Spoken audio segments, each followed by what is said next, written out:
Hello, I'm Faith Rovenolt, a graduate student at the University of Pittsburgh. Along with Dr. Walsman and Dr. Stevenson, I've been working on a project modeling the ecological impact of female guppy preference on parasite prevalence. Relating sexual selection theory to infection, you can choose a mate based on a signal that conveys resistance to a parasite, or a signal that conveys whether a potential mate is infected with that parasite or not. So you can indirectly benefit from offspring that are more resistant, or directly benefit from not becoming infected yourself. And these are not mutually exclusive, but they do both predict that a preference for either signal is going to be negatively correlated with prevalence of the infection. Trinidadian guppies, Pacillia reticulata, are a great system to think about how sexual selection relates to infection. They're internal fertilizers. Males vary in their color patterns, including their amount of orange. The amount of orange has been experimentally linked to resistance to a monogean Gyrodactylus ectoparasite, and females vary in their preference for male orange. However, evidence for the Hamilton-Zook theory is either mixed or not there. So how does female preference for more resistant males drive parasite prevalence if most theories predict a negative correlation? In order to begin to answer this question, I designed a model where female guppies choose between orange-resistant males and less orange non-resistant males. In nature, this will be more of a spectrum, but I've simplified it to just these two male sex classes and the female sex class in order to make it easier to model.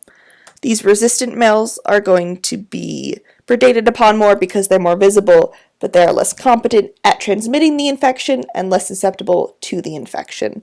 Hosts are also classified by whether they're susceptible or infected to this Gyrodactylus parasite that we're modeling.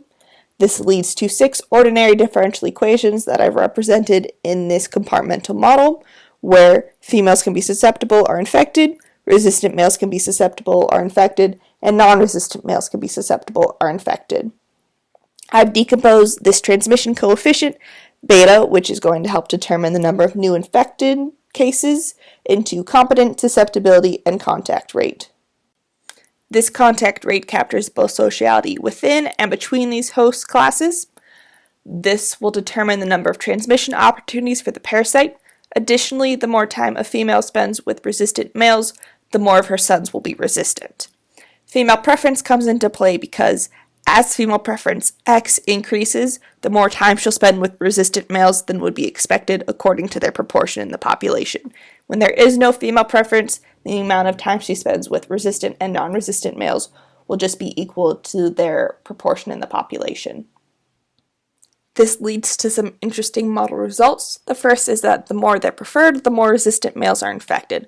So as female preference increases, the proportion of non-resistant males that are infected decreases, but the proportion of infected resistant males increases. This means at low female preference, resistant males are less infected than non-resistant ones, but at high female preference, resistant males are more infected despite their resistance.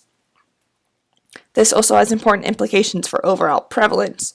So when the population only has non-resistant males, overall infection prevalence is at its highest. When there are only resistant males, prevalence is decreased. However, when females can choose between non-resistant and resistant males, this black line, infection prevalence, is at its lowest, especially at these intermediate female preference values.